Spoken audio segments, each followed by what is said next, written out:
Hey, welcome to the Elle Russ Show, where we explore ways to get healthy, wealthy, and wise.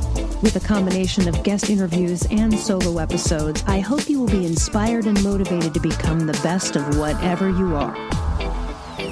I'm Elle Russ, #1 best-selling author and subject expert with over a decade of helping thousands of people across the globe.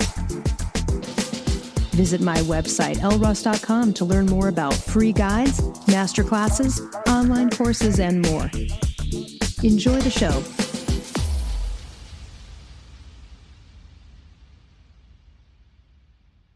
Hey, everyone. We have an interesting one for you today because we have the Reverend Philip Blackledge here with us. And I thought I'd have a little conversation with him about what religion means to him, what God means to him. If you've been listening to me for a while, you know I'm not personally religious. I don't subscribe to any religious text that's out there associated with a religion, but I'm very curious because I met Philip and he's quite irreverent and has some interesting views that I think are kind of in line with what I'd want religion to be, maybe more of in this world. Welcome to the show, Philip.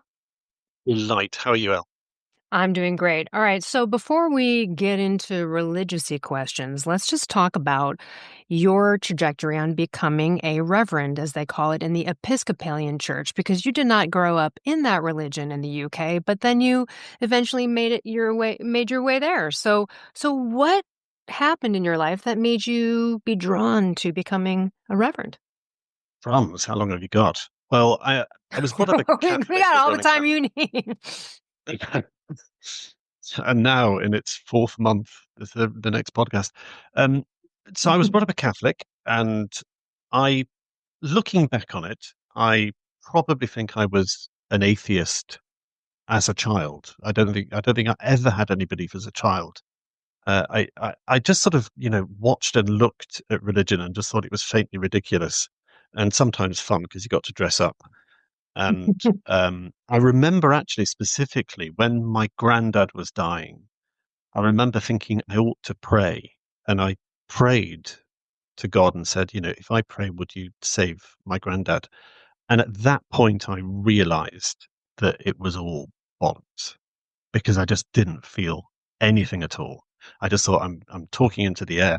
So, I mean, I went to church because otherwise it would have been inconvenient for my parents. And I went along with it, and I got to have a sort of respect for religious people, not really for religion itself, but for religious people because they were generally very decent human beings. So so I sort of carried on going to church, and then I got into music, and then I sang in church choirs, particularly at university because they were paying me to sing, and that was at an Episcopalian cathedral. So I got to sing some of the most beautiful music that I've ever heard. And we did half an hour of music every day. Wow. So, we'd turn up, we'd rehearse that bit of music, and then we'd sing it. And it was just blissful and joyous, but still had no real belief. And in fact, I became quite an enthusiastic atheist. I mean, I sort of embraced the idea of atheism that, this is way before Dawkins because I'm terribly old. I embraced the idea that I am the master of my own fate, and that meant I was moral. I sought to lead a moral life, but it meant that I was the one in control, and I really liked that because it gave me responsibility for my own life. But I was singing away in the cathedral choir and having a whale of a time, and I was a Catholic atheist, because I don't know if order of hierarchy of religion, but Catholics are pretty much the top of the pile. So I looked down on the Episcopalians that were paying me to sing for them, and one of the Episcopalian priests there said, you have a very good skeptical mind, so why don't you just use your skeptical mind on atheism and see what happens? And I did, and I found that the idea of the universe coming into being without any sort of controlling mind, the laws of physics coming into being just out of chance, just seemed much emptier. And I think the crucial thing for me was that I do believe there are moral laws in the same way that there are physical laws. I do believe that things there are some things that are always wrong, even if society says they're okay. And if you believe that, you sort of have to believe in a sort of controlling force, which, I would call love. And I just think, I guess the basis of my first part of faith was believing that love was more than just something that happens in your brain. And after that, I sort of dragged kicking and screaming away from atheism because I was having fun. Um, but I sort of accepted. Yeah, I still think of myself as a failed atheist. I just failed bad. Clearly, you're Um, totally a failed atheist. yeah, I just hit Well, wrong well, button hold on a and got minute. Well, away. wait, because you're married and Episcopalian reverends are allowed to be married. I mean, are you sure you weren't like that? Religion looks just like a little bit better. Like, what was the Episcopalian element that made you go, well, not Catholic, but I believe in this one over here. This is the one I want to be a part of. It was partly because that was the the, the group I was in. I hadn't been to a Catholic church for a while at that point. Um, there was lots about the Catholic Church which Yeah, didn't get let's on with. talk about that a little bit. If you like, yeah. I think the idea of the sort of cult of saints is a bit problematic. I think the hierarchy of the priesthood and the clergy is verging on sinful all the time, if not at least most of the time. This was a big one, okay? But we all know the problem with the Catholic Church in the UK and I mean certainly the US, right? The molestations. This is crazy. I remember watching a TV movie on this in 1980s and at the end of the TV movie about this molestation within the church, the ticker across the screen was insurance companies no longer insure the Catholic Church against the molestation of children. I was like, "Okay, what is going on?" So, I ask in this note because it is a challenging thing. You have people who grew up in that religion who were then molested, still go to church. That's a rough thought, right? Going back to almost the place in which they were abused.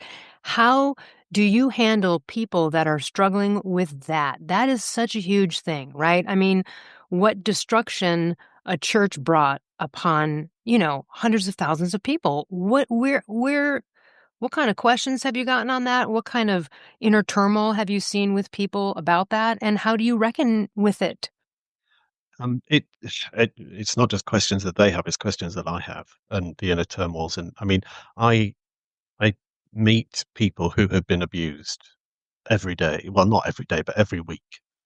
There will be people that I see who are dealing with the abuse that they Oh, suffered as children or as vulnerable adults, and not just in the Catholic Church. I mean, I've got to own it in my own. The Archbishop of Canterbury covered up abuse. My overall boss covered up abuse. And there's a bit of me that thinks the whole bloody thing should come crashing down to its knees. I mean, certainly the church should be disestablished. But the thing that hurt me and hurts the friends of mine in the Church of England, where the Archbishop of Canterbury has jurisdiction, is that we see their faces every week. And our bosses have enabled abuse. yeah, it's tough. And there is something sickening about that beyond words. But to my mind, the overall question is, if a church regards itself as more important as the most vulnerable, it has no right to call itself a Christian church. Hmm. If the church protects itself against the vulnerable, it is not Christian, because there is nothing in the Bible that says that's okay. Yeah. They sometimes do call your church like the gin and tonic church. Can you tell us why people say that? It's a, um, I guess it's the church of fey people like myself. It's people who aren't hardline anything. Right. And we're And accepting, right? So tell us about the acceptance too that might be so yeah, playing. I mean, I think that's the caricature of the Pisky Church. I think is that we may not have much theology, but we look good in the mirror because we like dressing up. And that we're not hardline Catholics, we're not hardline Protestants, we're not fundamentalists, and we get made fun of for that, and that's okay. I don't mind that. Take the piss out of us as much as you like. But I think there is something very, very powerful about a religion that says, our God is love, and love is requires you to love people, whatever. It also requires you to be humble. So it requires you to need to know more. And if you think you have the answers to everything, you don't need to know more, which is sort of the opposite of faith. Certainty is the opposite of faith. So, on that note, what about people who hate in the name of the Bible and God, right? Because there's just tons of that. There's tons of it. In fact, it might be one of the primary reasons, right, to hate certain groups. Yet, it's interesting. You told me one of your greatest challengers and teachers for yourself too was someone who is trans, which people. And again, that's why I want to interview you because I don't think people equate being a reverend or a father, priest, etc., with being open to even having a conversation with those types of people if it weren't other than just to try to convert them. Yeah, and I think one of the problems is that we live in a very W.H. Auden, the poet, called it the age of anxiety, um, where everything is up in the air and everything is fluid and everything, nothing is secure. You don't know who you are. You don't know your place in society. You don't know what your job's like. And because of that, people crave certainties where they can find them. And so people like the idea of the Bible being certain. And uh, and in fact, there's a really good argument for saying that fundamentalism, as we know it now, started in America in the early 20th century. Totally. You know, this was the era of the Wild West. America. I've got a map of America from the 1860s, and only half of it's named.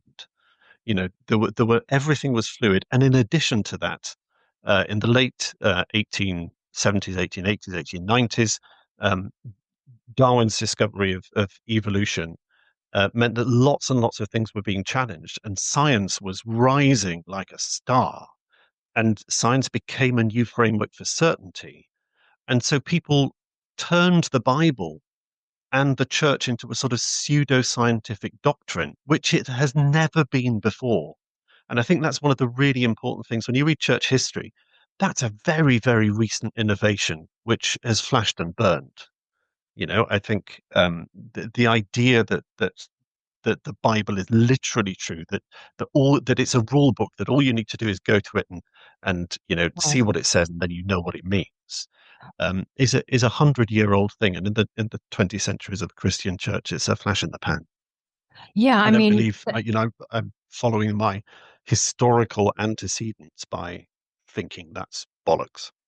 right, like looking at the Bible and saying, "Oh, well, the Bible says the earth is this many years old, therefore," right? And using that sort of as the science. That's an interesting conundrum of faith and science coexisting. Not Right? really. I mean, it's just poor Christianity as well as poor science. I mean, Saint Augustine said, I'm paraphrasing here, but he said something like in his commentary in the book of Genesis, it is ruinous and greatly to be admonished that Christians show themselves foolish in the matters of what he called natural philosophy of science, um, uh, by interpreting the Bible in this literalist way. It is very clear, he said, that if there is something at odds with the Bible and what we see in nature, it's because we're not interpreting the Bible in the right way. Now, St. Augustine died 450 AD, so you would have thought we'd have learnt it by then, but we keep making the same mistakes.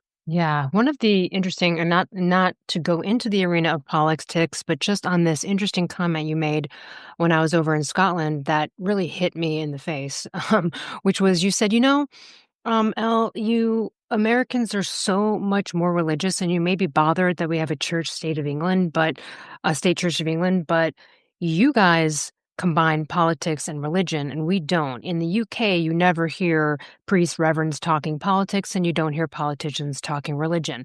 And when I heard you say that, my heart dropped into my stomach because that is the exact opposite of what it has become here.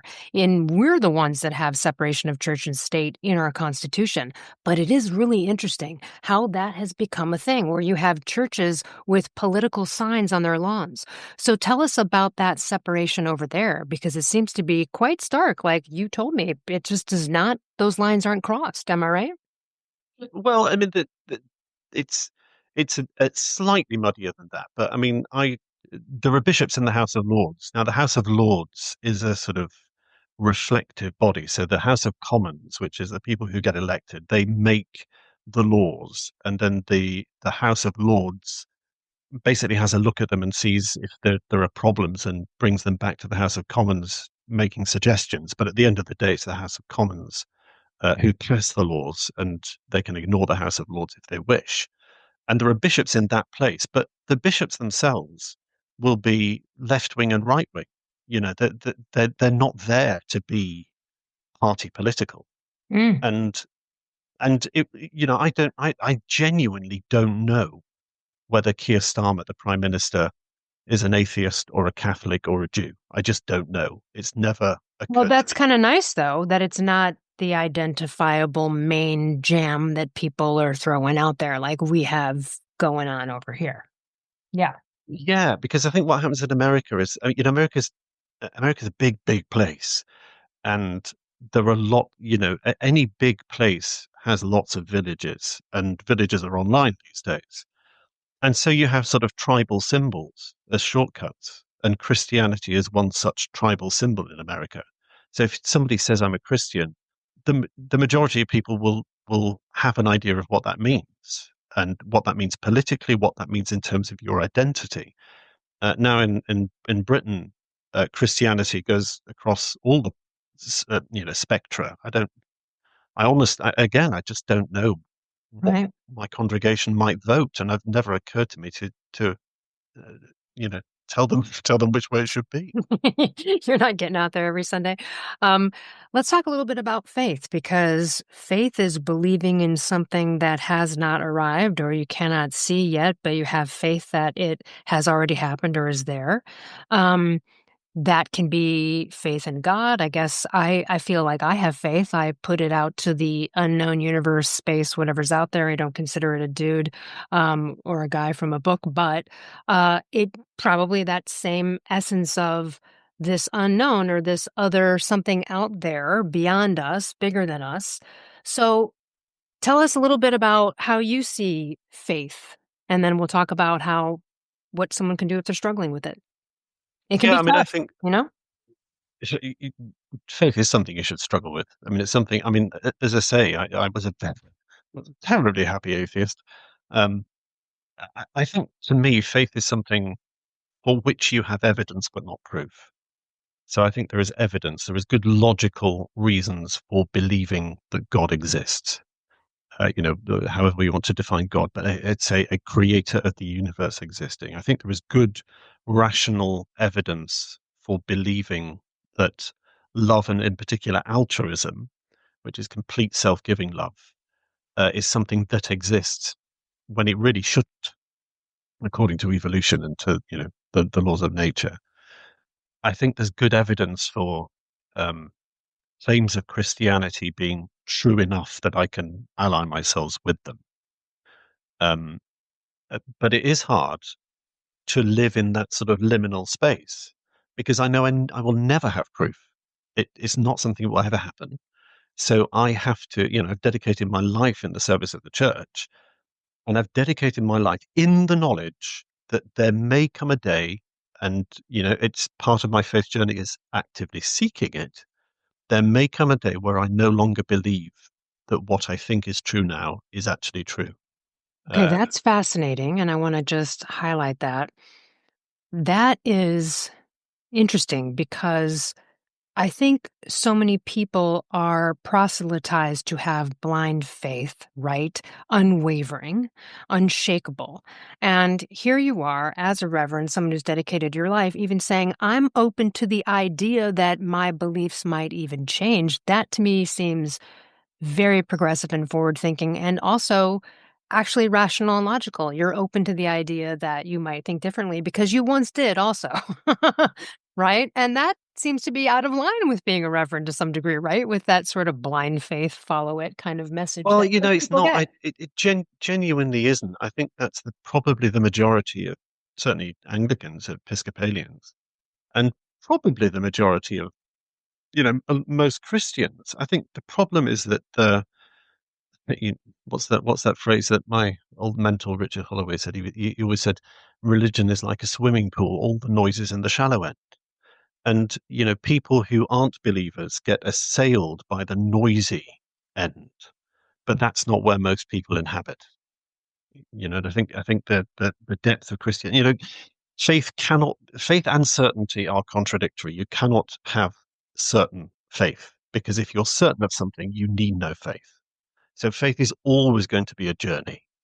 In fact, that Simone Weil, who's a beautiful philosopher of the 19th and early 20th century, said, if ever there is a contradiction between God and the truth, you must always choose the truth because disloyalty to the truth will always be disloyalty to God.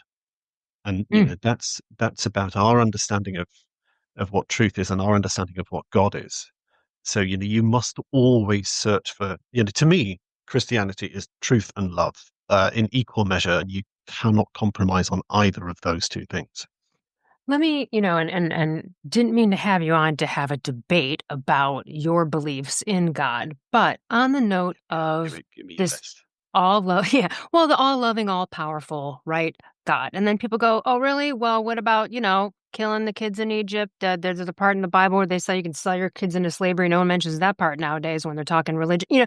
All these different sort of contradictions. I even remember being in Catholic grade school and them telling them the Good Samaritan story. And like, didn't the priest sort of just walk by the guy? And I remember being like, hey, wait a minute.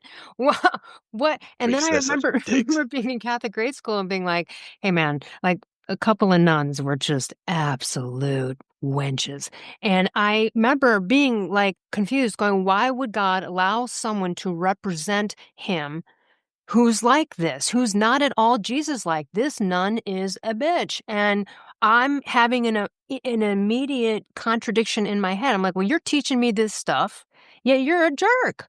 Like it was always there, right? And then of course we could get into like, yeah, why would priests molest children? Why would God allow all the people to run his church to do all of those things? And then there's that, well, free will, but it seems like copy outy, right? Give me your best on this, but it's tough. If he's all love and all powerful, why is there suffering? And why would he allow people who represent him to do evil things? Wow. Well, first thing that occurs to me is that I'm going to get a t-shirt printed from one of my nun friends, which says, quote from you, which is, this nun's a bitch. Would love that. Definitely. Well, I mean, yeah, some of them were nice, for sure. Mm. You mentioned a massive number of things there. Yeah. So, which is uh, bad things in the Bible, the problem of evil and suffering. Uh, why are why does God get represented by a load of dicks? So let's deal with the first of those bad things in the Bible. If you regard the Bible as inherently true and everything in it is absolutely true, and you can sort of park your brain outside reading of it, then yeah, that's a problem. But to me, the Bible it's a family history of people who search for God. And I don't know about your family, but there's a few darker episodes in mine. And Mhm. when you read the Psalms, I read the Psalms, say my morning and evening prayer, so I get through the Psalms once a month, and there's some horrible things in there. The sacrifice of Abraham and Isaac. The Mhm. idea that somebody would kill their son for the sake of God, be willing to do that, is sickening. Right. The slaughter of the Midianites is abhorrent. People doing evil in the name of God is generally disgusting. It shows us, the reason that I read those things is to show the dangerous power of religion. But it's not to justify them because they're not justifiable. It's as I say, it's a family history. It's a family with some very, very dark corners, but the learning the history teaches us not to be like that anymore. Yeah, book of family trauma. Yep. Yeah, there's a lot of that, but Mhm. you either repeat history or you learn it. Yeah. Um, so the other thing, oh yes, Dick's representing God. Uh, Dick's for God. Um, it was Kingsley Amis, who was a famous post Second World War author in Britain. Um, Somebody said to him, "How? I don't want to be too sweary, so correct me if you want me Oh, no, no, to you start can again." swear as much as you want. In fact, I'd rather that you be yourself because I want people to see that, you can still be a reverend and swear words aren't going to kill anyone.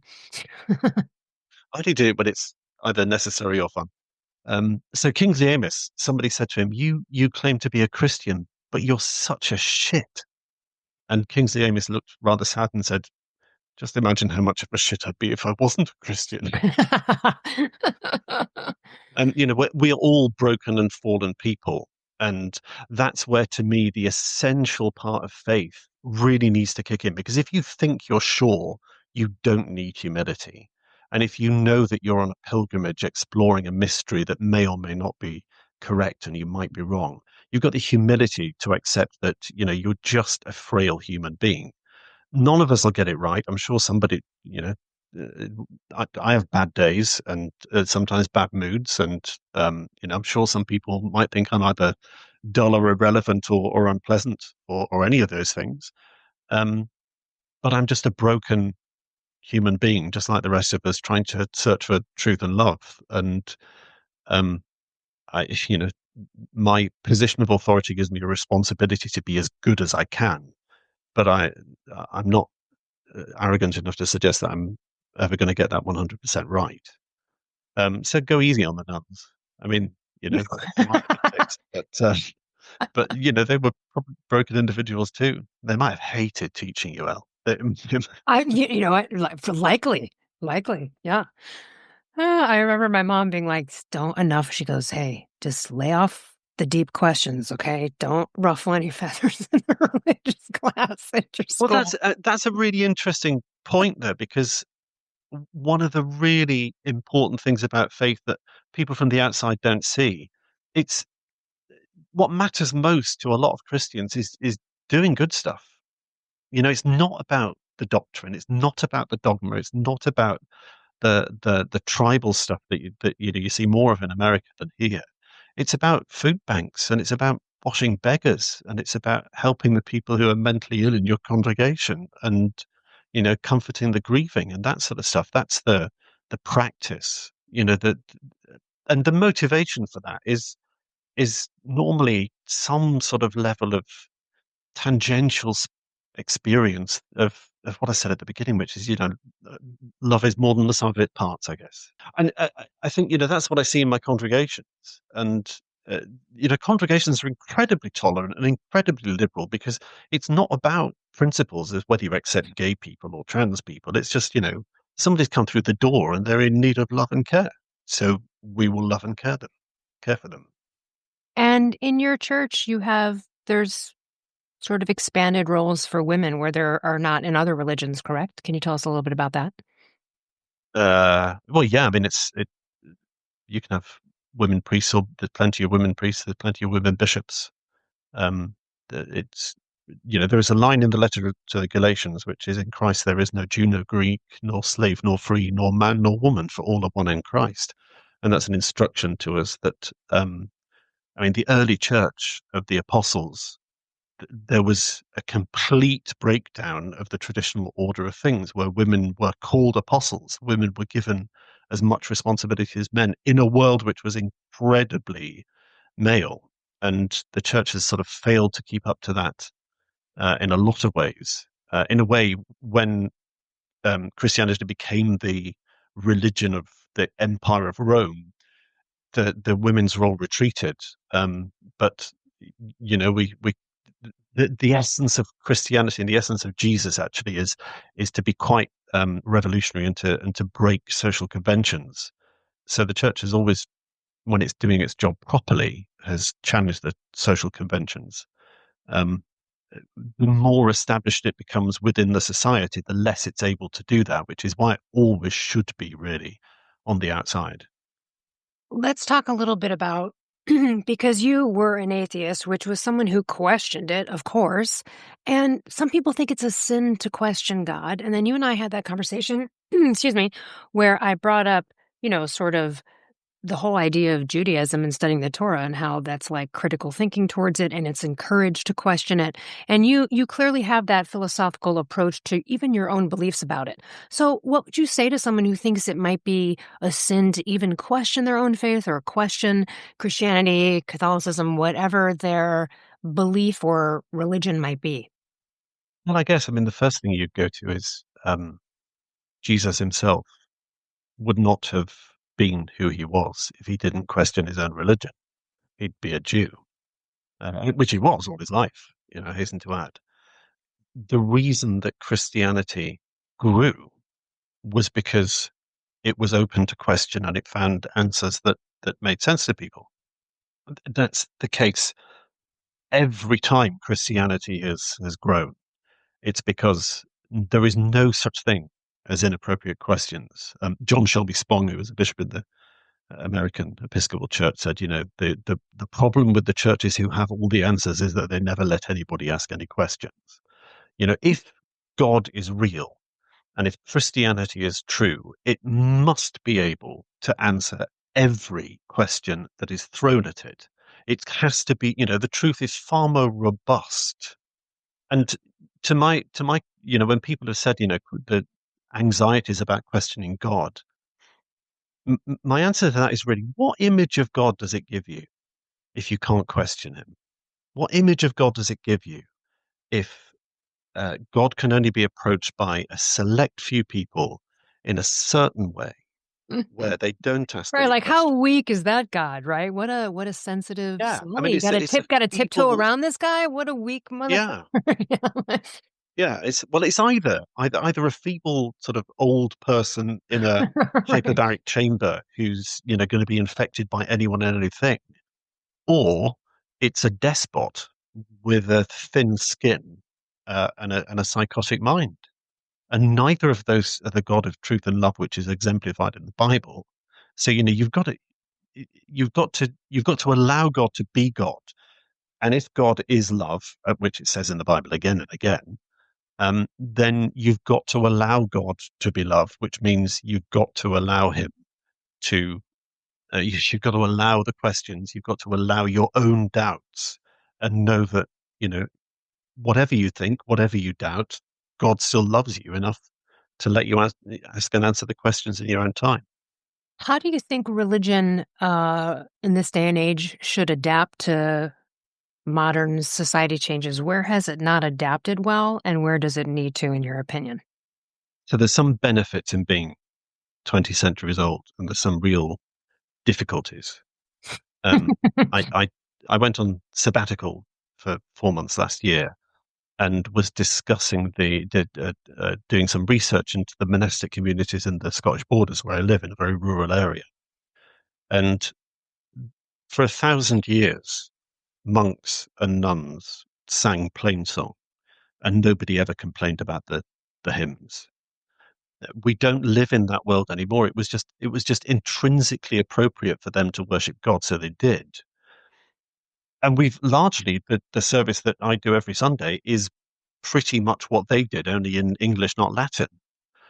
Um, Whereas for most people, religion is in the same sort of category as, I don't know, mindfulness or yoga. It's about what would it do to make the quality of my life better. Mhm. And to me, there's an intrinsic truth about love, which is um, when you're generous, you're more at ease with yourself. If you do good to somebody else, you heal yourself and them at the same time. So people who are grieving, in a very gentle way, I'll try and persuade them to work at the food bank that we run because it will heal them as well as the people who are hungry. Um, but in order to get people there, I think, Christianity, and this is a fault I hold for my own as well, and particularly the liberal versions of it, we're quite boring. And we really, we need to value people enough to be more interesting in our worship and in our outreach. Whereas the conservative churches, they get that. They want numbers, because numbers make them feel better. It's a numbers game to them. If thousands of people agree with them, they must be right. So their front of house, their worship bands, their charismatic preaching is really, really good. So I think that is a genuine criticism of my particular type of religion, that we don't do that enough. I think the benefit of religion is that you've got centuries to work things out, and you've got centuries of human experience to rely on, and there's a depth of that which, in a very anxious, noisy world, is a sort of calming influence. How do you personally experience God in your daily life? I mean, God is omnipresent in everything, so it's just a question With of you whether I. everywhere? Everywhere you go? Well, yeah, I mean, in every atom of the universe. Um, so it's more a question for me of having the space in my mind to see God where He is.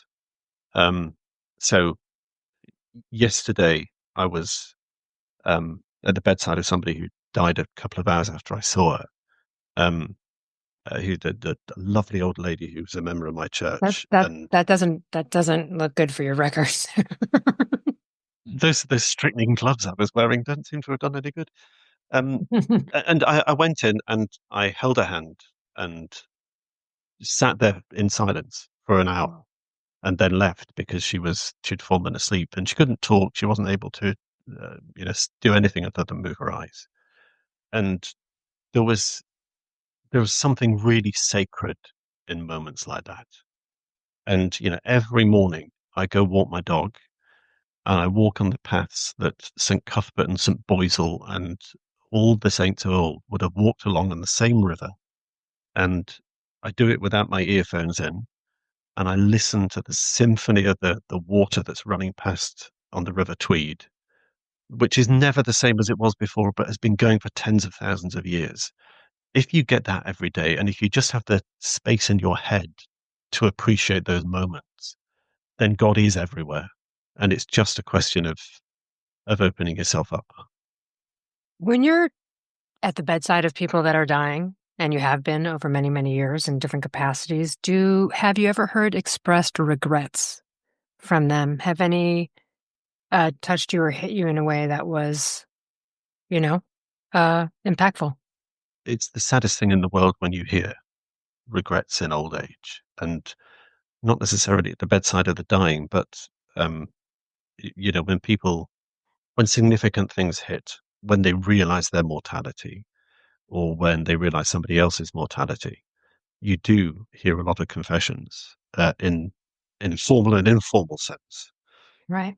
And for me, the beauty of Christianity and probably all religions is that God knows us completely and God loves us completely, means that we are completely forgiven. And uh, regret is a way of hanging on to the pain we've caused and the pain of not being perfect. And forgiving yourself for the pain you've caused and forgiving yourself for not being perfect is a way of releasing yourself into a newer version of yourself. Now, often that's a really, really hard thing to do. And I liken it to like a snake shedding its skin. They need to do that in order to grow. But at the point when you shed your skin, you're incredibly raw and vulnerable. And those moments where people tell me the things that they've done wrong in their life, the things that are hanging them back, forgiveness for themselves is a process. It's not something that happens instantly, but the knowledge that it's okay to have done wrong and to be able to renew yourself and renew the people that you've hurt, and um, do whatever you do to be truly fully in knowledge of the things that you've done wrong is the path to freedom, I think. How, on the forgiveness note, you know, tough one coming in, but like the ultimate worst case scenario situation, how does someone forgive a serial killer for murdering their family, let's say, right? You come home, your whole family's murdered, raped, God knows what, the worst horror show. Like, that's tough to think about. How does that person truly forgive the Or how do perpetrator in you that situation? forgive I a mean, priest for I raping would you? just be like, I'm not ever it'd be tough. I don't know that I could do it. I'd have revenge on my mind. You know what I mean? I would not want that person to live, right? That's how I would feel. So I mean, I've not ever encountered somebody whose family was murdered by a serial killer, but as I said before, I've encountered people who've been abused by clergy. I've encountered people whose children have been killed. Ah, yeah. And there's a really interesting line in the Bible when somebody said to Jesus, "How many times must I forgive my brother? Is it 7 times 7?" And I remember reading that and thinking, my brother, Elle, 7 times 7. Okay. Well, if I do it that many times, then the next time I can really lay into it. Um, and Jesus said not 7 times 7, but 70 times 7. And there's a truth in that because you have to forgive that many times because that's how many times it hurts. When somebody has wounded you and hurt you, it's not going to go away the next day. Forgiveness is a process that you have to engage in again and again and again. And the reason that you engage in it again and again and again is because when you completely forgive somebody, you are free. That, it's always a tough one when I talk about it with people because it's like, yeah, but if I forgive, then I'm condoning. And that's not it, right? It's a different twist, but I can see, and that is the sort of primal feeling, right? Like, well, then I've let them get away with the thing, or then I've condoned Yeah, it and or it's somehow said it's okay. And that's not what it's about, right? It's about making you okay because we just know that that kind of pain can wreak havoc on health, mental well-being, and everything else, right? So yeah, and that there's something really important about love in there because I think I'm a very simple human being and I've got a very simple philosophy, which is whatever situation I'm in, I think what is the most loving thing I can do here. And if you're supposed to love your enemies, like Jesus said, then does that mean you forgive the people who are abusers? And does that mean that that abuse doesn't count anymore? And I would say the most loving thing to do for an abuser, if you believe in the fullness of human existence and the fullness of human flourishing, and people being the people that God intended them to be, then the kindest, most loving thing you can do to an abuser is to expose their abuse because they are a twisted version of what they should be. And the only way they are going to become less of that is if they are completely exposed and if they are made to account for what they have done. love it. So, forgiveness doesn't mean No uh, punishment or forgetting. no No, responsibility. Yeah. it means doing everything you can to liberate yourself from their pain. And if the most loving thing that you can do is to expose their abuse and, quote, wreck their lives, Hmm. bring them down. It's because their lives are already wrecked. An abuser's life is the worst life anybody can possibly live. Yeah. However much money they've got, however they think they're doing okay, they're not because they're the least loving human beings.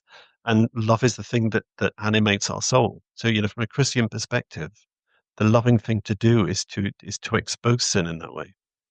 A couple more questions.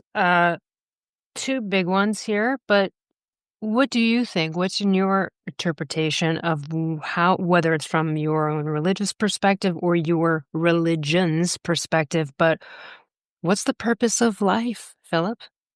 Why are we here? What are we doing here for this 80, 100 years? You know what I mean? What are we doing?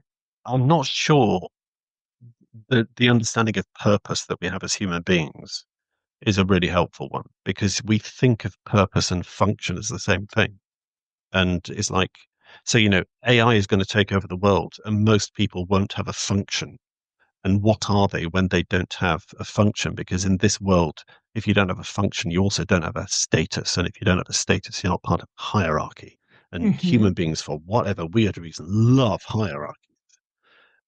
So the purpose of life really needs to be divorced from the idea of the function of life. Um, the Christian perspective, according to the Old Catholic Catechism, is to know and love God in this world and to be with Him in the next. And I think, if God is love, then we are creatures of love, and we don't create children to have a purpose, to have a function. We create them because we have an instinctive desire to love others. And I think that's as far as I can get in answering that question, really. What about this whole idea or the criticism, I would say, of religion, which is sometimes like, you're living this life right now for the purposes of something later, right? It's so future in the thinking versus now, right? Like everything I do here, I'm doing all of this so that I'm getting the points, right, for later, which is how a lot of people sort of feel and actually go about their own faith. So couple comments on that So idea. that's why I was sort of trying to distinguish between purpose and function in that way, because people confuse it, and so they think, well, you get brownie points on this earth, which means that you get an extra room in heaven or something, and that's a very, very human understanding of life. Um, there really isn't any justification for that in the teachings of Jesus or Paul. I don't see that. I mean, I've never really focused on heaven as a thing, as a something where I will go when I die. Because if love exists now, I don't know if it exists then, but I do know it exists now, and that's the focus of my life. And whatever happens beyond that, Shakespeare said, the undiscovered country from whose bourne no traveller returns. I don't exercise my mind on that a great deal. What do you think the afterlife is? What do you see it as? Or what do you and then also what do you tell people it is? No, but what do you think what do you think happens when we die? After we die, not during. I No? honestly don't know, and I know it will be nothing that I can imagine. Mhm. I hope it'll be okay. Um, you have to go towards metaphor. So the Book of Revelation, which is about heaven, is a great. I mean, it's I don't know if you ever read it, Elle, but it's an acid trip of a book. It's It's incredible. been a It's while. hugely symbolic. It's got dragons, and it's great fun. But there's a beautiful bit in that where um, it is written from a very Jewish perspective about the temple, and it says, there is no temple in the city because the people are God's temple. And, God shall wipe away all tears from their eyes, and there shall be no more sorrow nor sighing, neither shall there be any more pain, for these former things are passed away. And the one who sat on the throne said, Behold, I make all things new. So there's something really interesting and slightly unexpected about the idea of eternity, which is where everything is constantly being made new. So going back to St. Augustine that I said before, he said that because God is omnipresent and exists at every point in time, and is omniscient, and so can see everything that has ever happened from beginning to end. He said God lives in the eternal present, where all of eternity is a moment, and one moment is all of eternity. Now, that doesn't answer your question about what heaven might be like, but it does answer something within me which says, whatever it might be, it's beyond my ken. So the nearest I can get to is exploring that idea of the eternal present and trying to dwell in that in this moment. And a lot of meditation is about that, sort of being in a moment which is all of eternity. In fact, there's a beautiful hymn, I don't know if you know it, Dear Lord and Father of Mankind, where it said, where Jesus knelt to share with thee the silence of eternity interpreted by love. And I think if there's one line that describes for me the whole of Christianity and prayer, it's the silence of eternity interpreted by love. Um, that's that's as near as I get to being able to answer your question. Love it. Let's just go down and I want to hear a few of your most memorable experiences, whether strange, fun, enlightening, as a reverend. You've interacted with so many people. You are in charge of a church and a congregation. What are some experiences that are sticking out to you in your life as a reverend? It's that always break me are the beautiful things, the things that you don't expect. Um, so let me tell you one that's been on my mind recently because I met up with this person not long ago.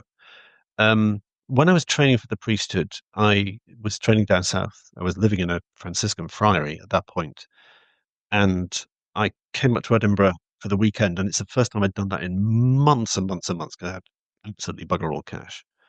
And somebody put on a dinner party for me, and there was a girl there who I didn't know, and she was quite uncommunicative, but I felt that there was something a bit off with her. Um, so I ended up sort of trying to engage her in conversation and actually, not spending time with my mates, but being with this woman. And I, chatted away, and she didn't really, really, um, and the dinner party ended. roll on about 15 years. I see her again. I'm being godparents to her nephews. And I meet her and she said, "Oh my God, it's you." And I said, Wait, that's how I react every time. No, I'm just kidding. yeah, absolutely. And, and I'll be honest, my first thought was, "Oh God, we didn't, did we?" But no, we didn't. Um, back in my atheist days. Um, and she said, "You saved my life." And I said, "No, I'm pretty sure I didn't." And she said, "Do you remember a dinner party about 15 years ago?" And it sort of came back to me, and I recognized it. And she said, "The person who was putting on that dinner party was my boyfriend. And just before you arrived, and everybody arrived, he'd split up with me, and I was suffering from depression and feeling suicidal. And she'd actually made up her mind that she was going to, carry it out." And at the end of that dinner party, she said I was going to stay and then just make my excuses and then jump off the Dean Bridge in Edinburgh. And she said at the end of that dinner party, I thought, well, if he thinks I'm worth talking to, then maybe I'm worth talking to. So she put it off a day and then put it off another day. Mm. And she's got 3 kids and very happy. And the transformative thing about that said taught me was that sometimes it feels as though you can do almost nothing, but you have to do that little tiny thing that you can do, because that tiny thing, that almost nothing, can be everything. And we go through life not knowing the effect that we have on people, those thousands of tiny little sacraments that we can do in life. And if you can just spend your life giving those moments to people, you never know what you've woven into fabric of the universe for good. So that occurred to me recently because Yeah, what I love about that is it's something that is sort of what I do when I'm at parties. If I see someone that looks like they're uncomfortable or they're not engaging or they're kind, you know what I mean? I can kind of pick up on that energy. I go right to them. I go right to them and I just start talking to them. And I have seen people's moods shift. And also, like you said, it wasn't necessarily what you said. It's that you you made her feel worth talking to, worth something, worth existence. Do you know what I mean? And so I think that's a great tip for everyone out there. If you have that wherewithal, do you need to talk to your friends for the 100th time, or can you go maybe, light up somebody's life over there in the corner? So what a yeah, wonderful absolutely. story. And the, the more you do that, you develop an instinct for it. I mean, it's really Mhm. interesting what you said just there about not it's not about what you said. And I hasten to add that story. I'm not bigging myself up at all because I did almost nothing. But it just to show the effects that you can have on the universe if you do this almost Sometimes nothing. someone needs to But, go be talking to, just needs to. yeah, Yeah. yeah, yeah. I love that. What are The, some any comical memories that come up of being a priest? Any hilarious questions people have asked you? oh, Anything that's good I'm God. sure. Well, actually, there was the best ones are from kids. The best questions are from kids because adults are too polite to ask. So I Right. remember one girl, I was burying her granddad, and everybody said, well, granddad's in heaven now, and we're going to send him to heaven. And she was expecting this coffin to go rocketing up into the sky. So she was terribly disappointed. It was dull. And so she said, well, she said, we put granddad in the ground. He's supposed to go to heaven. And I said, well, it's not that bit of him that goes to heaven. And she said, well, which bit of granddad does go to heaven? And I remember saying, it's the bit that's you when you were born, and there's the bit that's you now. And if you grow up to be an old lady, it'll be that bit. Well, actually, that's probably the best theological answer I can possibly give. Then or since it's what is the soul? Um, but there's lots of the one of the brilliant things about being a priest is it's so rich. It's rich in utter um, comedy and tragedy and everything in between. My first visit Sure to it an is. old lady in a nursing home, um, I was having a perfectly. Somebody said she'd had Alzheimer's and she was really struggling, and I had a perfectly decent conversation with her. And just before I left, she said, "Here you are, dear," because sometimes, people give you the money for the collection plate. And she just put out her hand and gave me her teeth uh, Were they as a gold gift. teeth? Yeah. No, they were just her false teeth, which she obviously wanted to give me something, and that was the nearest available thing. I want to ask you something because I mean, obviously, like you swear you're very irreverent, not as more in real life. I've seen even your wife and your son wince at some things you've said. Like Oh yeah, people yeah, it's wouldn't brilliant. believe I what love comes it. out of your mouth. So I would like because I have had Some really people. filthy jokes. You want me to show you some really filthy jokes? Well, listen, yeah, if you've got some terrible religious, well, here's what the point I want to make. I've had people, it's not a lot, but I was on an interview for a thyroid summit recently, and I probably said fucking twice on there, and I probably said it in terms of like, these fucking doctors when they're uninformed, whatever. Okay, some woman wrote me, it's like your vulgar language, and it's usually from someone who's religious, right?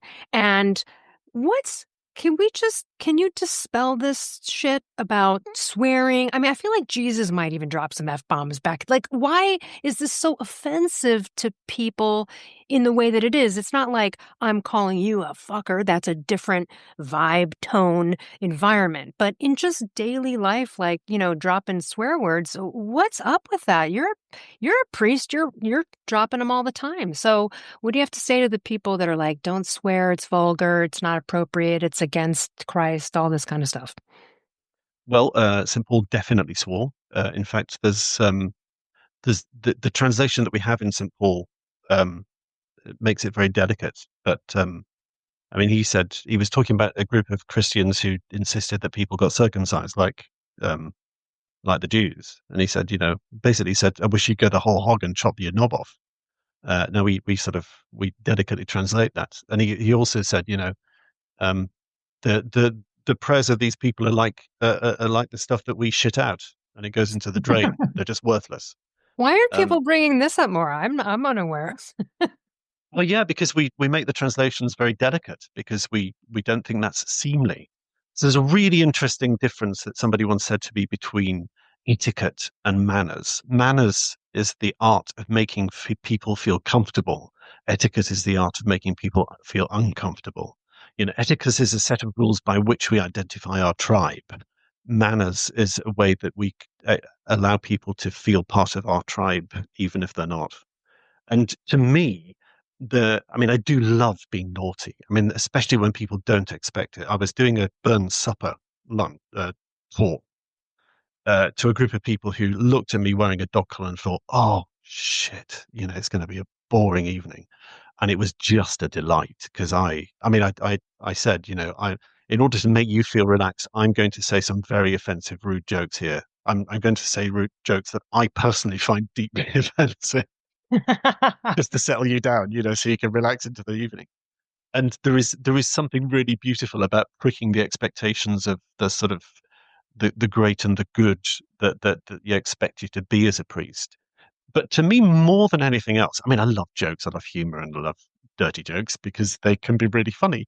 Um, but to me, it's you find the language that the people that you're next you, that are going to be comfortable. And Mhm. sometimes me swearing makes people feel more relaxed in my company, so they can feel a connection with me that they wouldn't if they thought I was, in that sort of etiquette of a So in different some tribe. ways, swearing is bringing people closer to God in this particular sense. Right. Absolutely, absolutely. And Got to swear them in, if you swear can 'em make right in people, there. yeah, I mean, it's so. I mean, so one joke that I told at that thing, which is a great one with people like funeral directors or nurses or people who meet you. If you tell a joke like this, then they're going to realize that you're like them.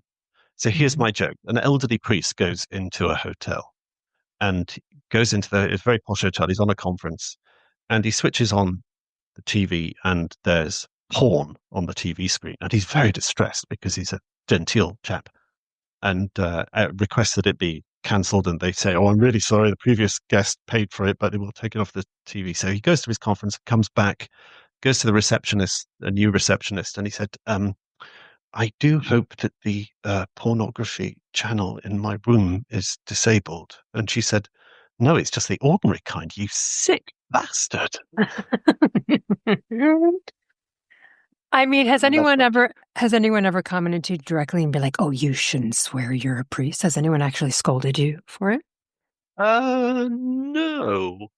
No, because I mean, You're afraid. you don't want you don't want to deliberately shock people, No.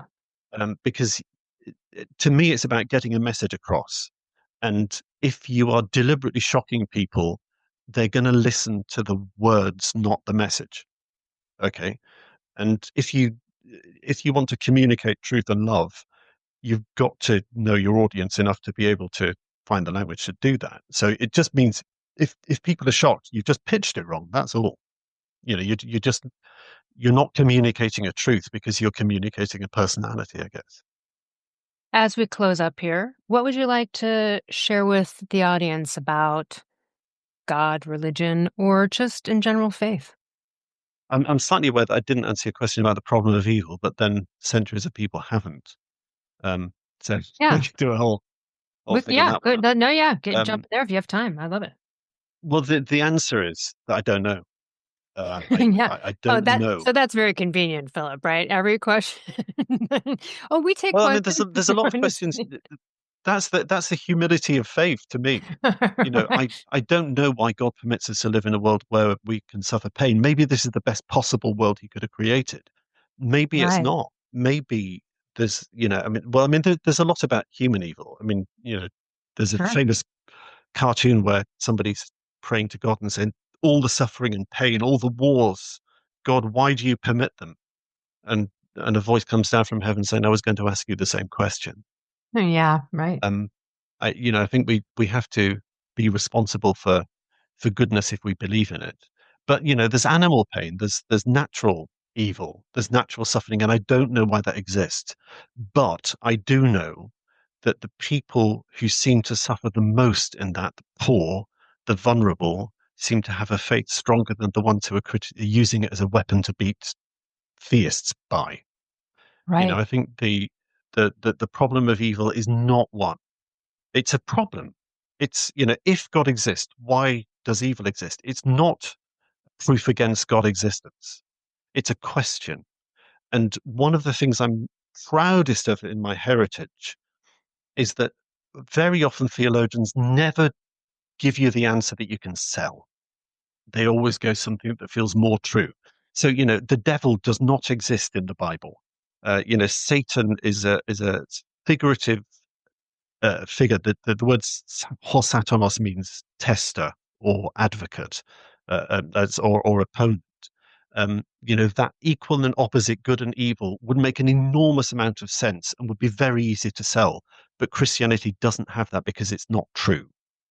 The idea that Jesus is fully human and fully divine is a contradiction. But to say that feels more true than it would be to say anything else.